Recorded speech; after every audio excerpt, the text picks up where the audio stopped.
please subscribe and don't forget to press the bell icon to get notified whenever we upload a new video. Let's move to the third one. Ambareesh, you've chosen Cummins. Interestingly, I mean, the company was in news and of course the M&A news was denied. Also going through a bit of a management overhaul and change. Right. What do you see ahead? More than the management overhaul, I think it is the sector which is under question. I mean, whenever you talk of Cummins, you talk of combustion engines, internal combustion engines. And when you talk of that, the first thing which comes into your mind is EVs. Now, what happens to internal combustion engines over the next couple of years? But yes, I think EVs will take over, no doubt, but that is still some time away. And by the time the internal combustion engines are completely out, I think it's going to be a couple of decades. So there is still a good run left for Cummins. And at the same time, Cummins is also working on, like electrical engines. And they are already testing out in the US. I think by next year, you'll have most of their buses out there running on Cummins electrical technology. So clearly, their research and development is extremely strong. And Cummins India clearly has an edge from the parent. So looking at all this, looking at the way the Indian economy is expected to grow, because this is clearly linked to the Indian economy, because with the infra growth, with the growth in railways, clearly Cummins is going to, benefit, no doubt. And balance sheet is in an extremely good position. I mean, hardly any debts. So looking at about 20 rupees EPS for FY19 and about 24 for FY20, this stock should not be bought immediately because, like you rightly said, it had run up because of the rumors. So on some sort of a correction at possible levels of about 860, 870, it could be bought for a target price of about 1,200 or so.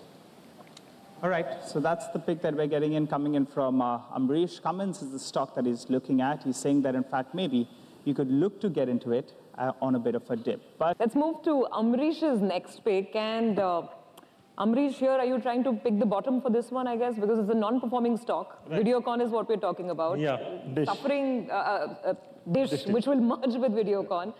I mean, ARPUs have been suffering, we know the story, right. But everybody's waiting what happens after the merger, if right. Then, there's a marked change in the business. Yeah, but then, see, generally sectors like these pass through a couple of phases. The first phase is when there are too many competitors, everyone vying for the same market, margins are under pressure. And then you get into a phase of consolidation. And what we have also seen, Dish taking over Videocon. So post the phase of consolidation, you normally have the margins starting to move up. And that's what I see happening as far as Dish is concerned. Secondly, we have seen that ARPUs were bad. They're improving. And they have stabilized at this point of time. So I expect that to improve going ahead. Then thirdly, you have these MSOs, which were a major competition. And there was a huge arbitrage in the pricing of MSOs as compared to the Dish ones. So that arbitrage has reduced, which is also positive for Dish. We are expecting that Doordarshan, which is free to air, may not remain free to air going ahead. So looking at all this and the sort of subscriber additions they have been doing in the past couple of years, that has been superb. Although ARPUs were not up to the mark, but subscriber additions are superb. So I think that will start paying off now. Because even if ARPUs move up by either, say, 10 to 15 rupees, that's a huge addition to the bottom line. So I think the most important thing what has happened is on the valuation front.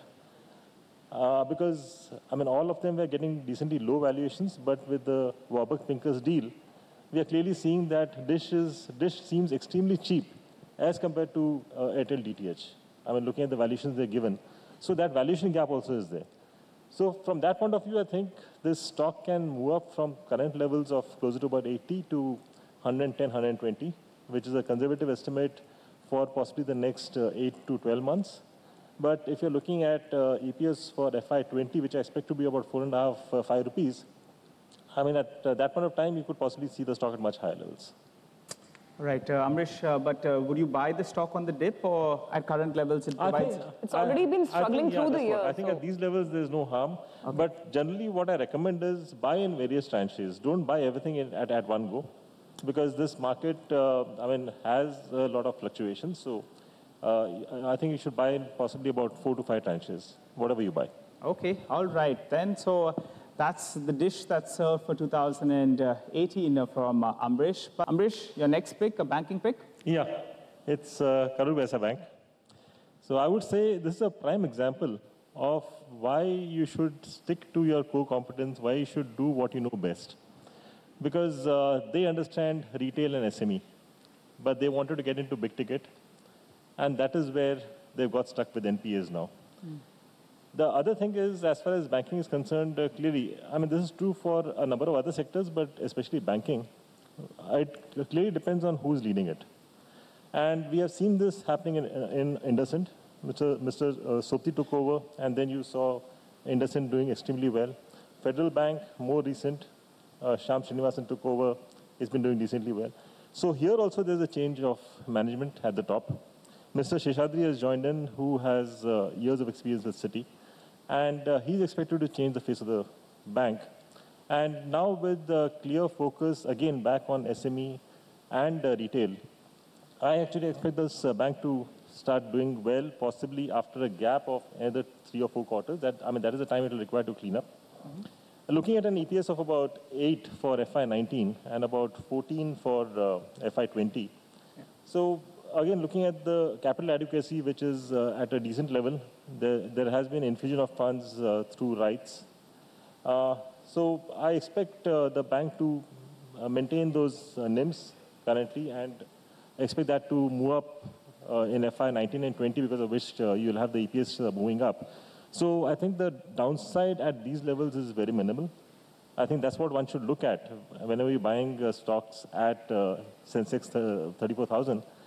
So upside I'm looking at is about 160 in the next 9 to 12 months. Okay. To Ambareesh's next pick, yeah. I must say I really like their tagline. It's the way you make me feel, Monte Carlo. But coming to the stock itself, I think the issue price was 645, if I'm not mistaken.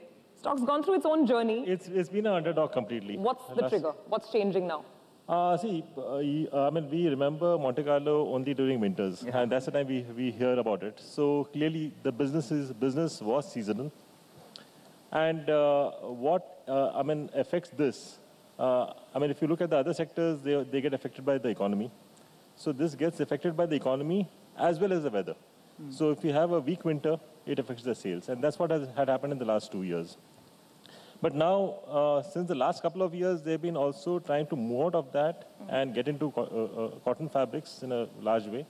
But that summer was not very successful. But now, with their revised strategy, I expect that things should fall in place.